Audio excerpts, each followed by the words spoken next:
Welcome to Kabir study point.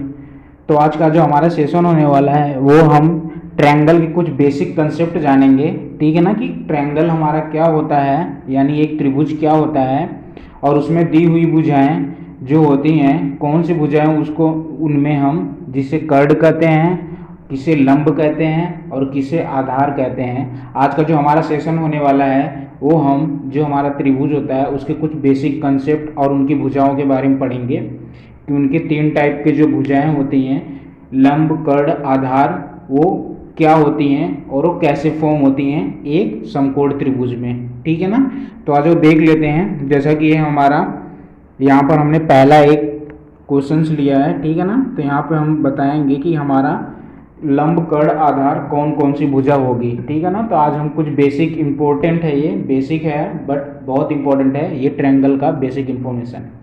तो इसमें हम देख लेते हैं जैसे कि एक्यूट, आधार, कर्ण, लंब, और यहाँ पर एरिया भी मैंने लिख रखा है half into B into H.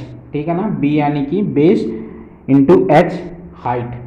तो ये होता है हमारा ट्रायंगल का क्षेत्रफल, यानी त्रिभुज का क्षेत्रफल क्या होता है, half into B into H. जैसा कि आपको पता होगा, अगर नहीं पता है तो अभी आप जान लो। ठीक है ना, तो अभी हम ये हमारा ट्रायंगल है जैसे कि ए बी सी, जहाँ पर बी हमारा जो दिया हुआ है वो 90 डिग्री का एंगल शो कर रहा है और जो हमारा पॉइंट सी है वो एक कोई एंगल फॉर्म कर रहा है, और वो भी कौन सा एंगल फॉर्म कर रहा है, एक्यूट एंगल फॉर्म कर रहा है। ठीक है ना, यहाँ पे जो सी और ए हैं वो दोनों ही एक्यूट एंगल यानी कि न्यून कोण यहाँ पर प्रदर्शित करेंगी। तो न्यून कोण क्या होता है, जैसा कि पता होना चाहिए, नहीं पता है तो जानिए कि न्यून कोण क्या होता है। न्यून कोण वह कोण जिसमें कि एक त्रिभुज में 90 डिग्री से कम के एंगल को हम न्यून कोण यानी कि एक्यूट एंगल कहते हैं।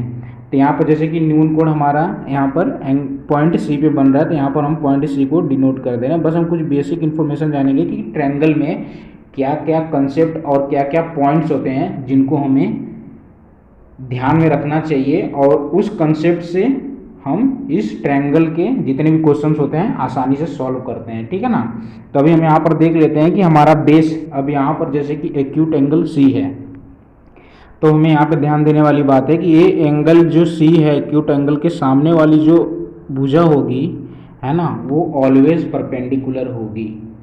ठीक है क्या, जो पॉइंट सी के यानी जो हमारा एंगल वहाँ पे एक्यूट एंगल शो कर दिया हो, अगर किसी भी समकोण त्रिभुज में कोई एक्यूट एंगल शो कर दिया हो तो उसके सामने वाली जो भुजा होगी वो हमेशा परपेंडिकुलर यानी कि लंब होगी। तो यहाँ पे हम जैसे कि ए बी को हम लंब लिख लेते हैं, लंब, लंब यानी कि परपेंडिकुलर, और उसके यानी कि जस्ट ही अपोजिट यानी कि नीचे क्या होगा, आधार यानी कि बेस। ठीक है फ्रेंड्स, क्या होगा, ये बेस होगा अपना, बी और सी यहाँ पर बेस, आधार। ठीक है, और इसके बाद जो ए और सी भुजा होंगी यहाँ पर वो क्या होंगी, कर्ड यानी कि हाइपोटेन्यूस। आई होप ये बातें आपको समझ में आ रही होंगी कैसे हम कर रहे हैं। तो यहाँ पे हमें एक्यूट एंगल यानी पॉइंट सी जो है वो हमारा एक्यूट एंगल है, तो उसके सामने वाली भुजा लंब है, वो लंब होती है। तो यहाँ पे लंब कौन सी भुजा है, ए और बी। तो यहाँ पर हम जो हमारा सबसे पहले आधार को हम लिख लेते हैं। यहाँ पर आधार जैसे कि दिया हुआ है कि आधार क्या है, तो उसके बारे में हम बता देते हैं कि आधार हमारा कौन सा एंगल फॉर्म हो रहा है। तो यहाँ पर जैसे कि एक्यूट एंगल हमें पता चल रहा है यहाँ पे सी, ठीक है ना, तभी हमारा आधार कौन सा है, बेस, बी और सी। तो यहाँ पर हम बी और सी भुजा को प्रदर्शित कर दे रहे हैं आधार की वाली जगह पे। ठीक है ना, आई होप ये बातें समझ में आ रही होंगी। इसके बाद कर्ड हमारा हाइपोटेन्यूस क्या होता है, हाइपोटेन्यूस यानी कि कर्ड का एक तरीके से मतलब बड़ा। ठीक है ना, तो किसी भी ट्रायंगल में जो भुजा बड़ा होती है नॉर्मली वही ज़्यादातर में वही भुजा कर्ड होती है हमारी। तो यहाँ पर ए और सी जो भुजा है वो हमारा कर्ड हो जाएगा। तो यहाँ पर हम ए और सी लिख देते हैं, ए सी भुजा हमारा कर्ड होगा। ठीक है ना, अभी लंब क्या होगा, लंब यानी कि परपेंडिकुलर। जैसा कि आपको बताया कि न्यून कोण के सामने वाली भुजा लंब होती है, तो यहाँ पे लंब का न्यून कोण के सामने वाली भुजा क्या है, ए बी।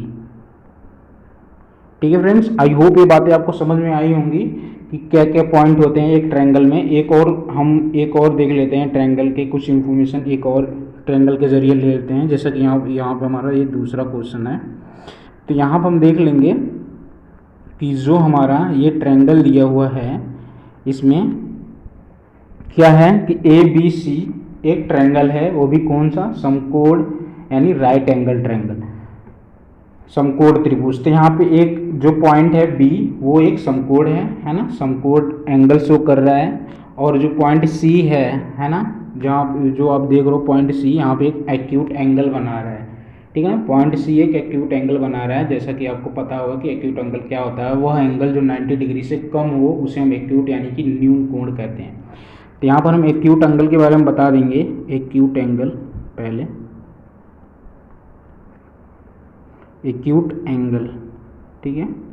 तो एक्यूट एंगल बराबर यहाँ पर हमारा क्या हो जाएगा, एंगल C, एंगल C यहाँ पर हमारा एक्यूट एंगल हो जाएगा, ठीक है। तो अभी हमारा मेन काम क्या है, मेन काम है बेस, कर्ड और लंब, इन सभी के बारे में बताना कि क्या होते हैं। तो अब हमें यहाँ से ध्यान से देखना है कि जो हमारा एक्यूट एंगल जो पॉइंट C है वो क्या शो कर रहा है कि पॉइंट C है ना, पॉइंट C के सामने वाली जो होगी भुजा वो होगा हमारा लंब, ठीक है ना। ये बातें ध्यान रखनी है। अगर किसी भी समकोण त्रिभुज में न्यून कोण दिया हुआ हो तो उस न्यून कोण के सामने वाली जो भुजा होगी वो लंब होगी, ये बात ध्यान रखनी है, ठीक है ना। लंब यानी कि परपेंडिकुलर होगी। तो अब हमें क्या करना है, जैसा कि हमें पता चल गया कि ये सामने वाली भुजा हमारी लंब, ठीक है ना, और उसके जस्ट नियरली यानी कि जस्ट उसके पास में जो होगी वो होगा बेस, ठीक है ना। और उसके जो सबसे बड़ी भुजा होगी वो होगी हाइपोटेन्यूज, ठीक है फ्रेंड्स। आई होप ये बातें आपको समझ में आ रही होंगी। और यहाँ पे ये परपेंडिकुलर और ये हो जाएगा बेस, ठीक है। तो अब हम इस पॉइंट को शो कर देना है कि जैसे आधार क्या है यहाँ पर हमारा B और C, ठीक है ना। आई होप ये बातें समझ में आ गई होंगी आपको। आधार हमारा यहाँ पर B और C मिल जाएगा। इसके बाद हमारा कर्ड क्या होगा, AC, ठीक है। और इसके बाद हमारा परपेंडिकुलर यानी कि लंब क्या होगा, A और B, ठीक है फ्रेंड्स। तो आई होप ये सारी इन्फॉर्मेशन आपको अच्छी तरीके से समझ में आई होंगी कि क्या हमारा एक्यूट एंगल होता है और एक ट्रायंगल होता है जो समकोण त्रिभुज होता है, उनके बीच में जो उपस्थित न्यून कोण होता है। तो न्यून कोण के द्वारा हम लंब, कर्ड और आधार के बारे में कैसे पता लगा सकते हैं कि कौन सी भुजा लंब है, कौन सी भुजा कर्ड है, कौन सी भुजा आधार है। तो इस मेथड से, इस तरीके से हम एक ट्रायंगल के अंदर बहुत ही आसानी से जान सकते हैं कि कौन सी भुजा कर्ड है, कौन सी लंब और कौन सी आधार है। तो आई होप ये वीडियो आपको पसंद आई होगी। अगर पसंद आई हो, अगर आपको कुछ जानकारी मिली हो तो एक लाइक ज़रूर करें और मेरे फ्रेंड जोन में इस वीडियो को जरूर शेयर करें। मिलते हैं आपको नेक्स्ट सेशन में, तब तक के लिए थैंक्स फॉर वॉचिंग, धन्यवाद।